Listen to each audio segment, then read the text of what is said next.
이사야 31장 3절 말씀입니다.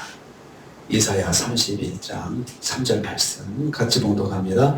애굽은 사람이요 신이 아니며 그들의 말들은 육체요 영이 아니라 여호와께서 그의 손을 펴시면 돕는 자도 넘어지며 도움을 받는 자도 엎드러져 다 함께 멸망하리라.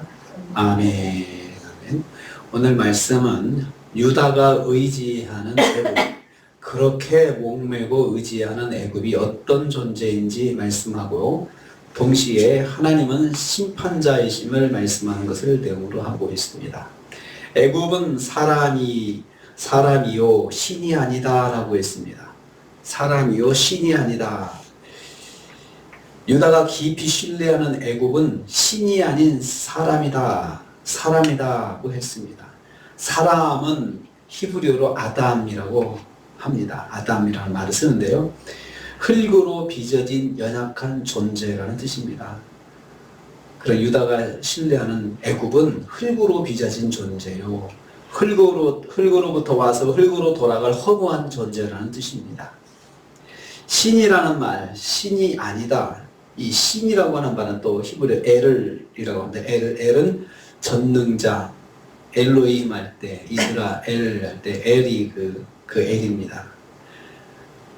전능자, 힘센 분, 그리고 하나님이다 하고도 그렇게 번역을 합니다. 육체적인 존재인 인간과 대조되어 무한한 능력과 권능을 가지고 있는 분이라는 뜻이 바로 엘입니다. 신이라는 뜻입니다. 하나님이시다.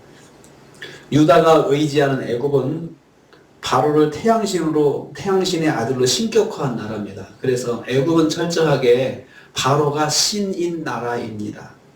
그러한 애굽을 의지하는 것은 하나님을 믿는 신앙을 버리고 거짓된 신앙에 미혹된 것에 지나지 않는 것입니다. 그러니까 그 나라를 의지한다고 하는 것은 그 나라의 통치권이 그 왕을 우상으로 삼고 신이다, 태양신으로 삼고 그렇게 섬기는 나라인데 그의 왕권 속에 들어가는 것입니다.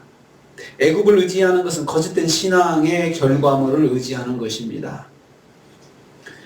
두 번째로 애굽의 말은 육체요 영이 아니라 했습니다. 애굽의 말들은 애굽의 막강한 군사력을 상징하는 표현입니다.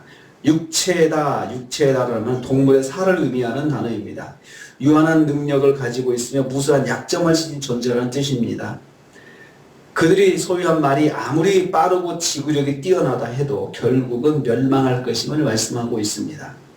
그러니까 유다가 그렇게 의지하는 애굽의 군사력은 그 유한하고 망할 수밖에 없는 존재를 의지하는 것이라는 것이죠. 영이 아니다라고 했습니다. 영은 루아흐라는 말을 쓰는데요, 사람의 눈에 보이지 않지만 시공을 초월하여 무한한 능력을 지니며 사람이 상상할 수 없는 놀라운 역사를 이루시는 하나님의 영, 루아흐를 말할 때 하나님의 영을 루아흐라고 합니다.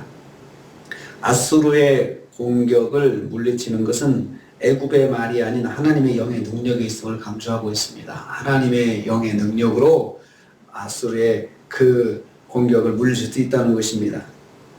그러므로 애굽의 말을 의지하지 마라, 그 말입니다. 하나님의 백성은 하나님의 영의 능력을 의지해야 됩니다. 성령을 의지해야 되고 하나님을 의지해야 되는 것이죠. 그게 하나님의 백성의 모습인데, 이스라엘은 그렇게 유구한 역사, 하나님의 그 은혜를 입은 역사를 가지고도 그 위기를 만났을 때 아수르의 공격을 당하고 있을 때 애굽을 찾아가서 애굽에 엎드리고 비밀 동맹을 맺고 그랬다는 것이죠. 그렇게 의지한 것은 아무것도 아니라는 것입니다. 여호와께서 다 함께 멸망시킬 것이다 라고 했습니다. 여호와께서 그의 손을 펴시면 돕는 자도 넘어지며 도움을 받는 자도 다 함께 멸망하리라 라고 했습니다. 여호와께서 손을 드시면 이라고 했습니다. 여호와께서 권능의 역사를 행하실 때를 말합니다. 손을 펴신다는 말은 직접 역사하시는 것을 의미합니다. 그러면 돕는 자인 애굽과 도움을 받는 자인 유다도 다 넘어지고 엎드려질 것이라 했습니다. 애굽이 패할 것이고 유다는 멸망하게 된다는 말씀입니다. 유다의 계획대로 이루어지지 않는 것이죠. 유다는 그렇게 하면 자기들이 살 수 있다라고 생각했는데 하나님께서 손을 드셔서 돕는 자는 넘어지게 하시고 도움을 받는 자는 엎드러져서 멸망하게 하신다라고 하셨습니다. 결국은 유다가 망하게 된다는 것은 궁극적으로 하나님을 불신앙한 결과입니다. 하나님의 백성이 헛된 것을 의지하고 계속해서 하나님께 불순종하는 삶을 살았기 때문입니다.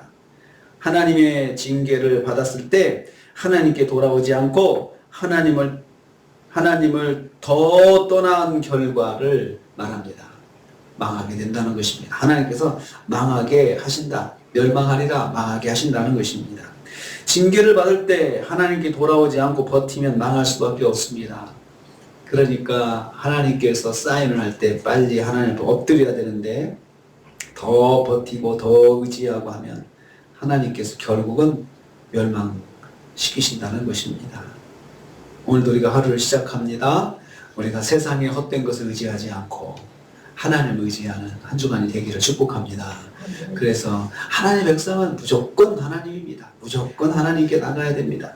그렇게 해서 오늘 하루도 또 한 주간도 이 한파 속에서 건강하게 안전하게 지내시는 우리 권사님들 되시기를 주님의 이름으로 축복합니다.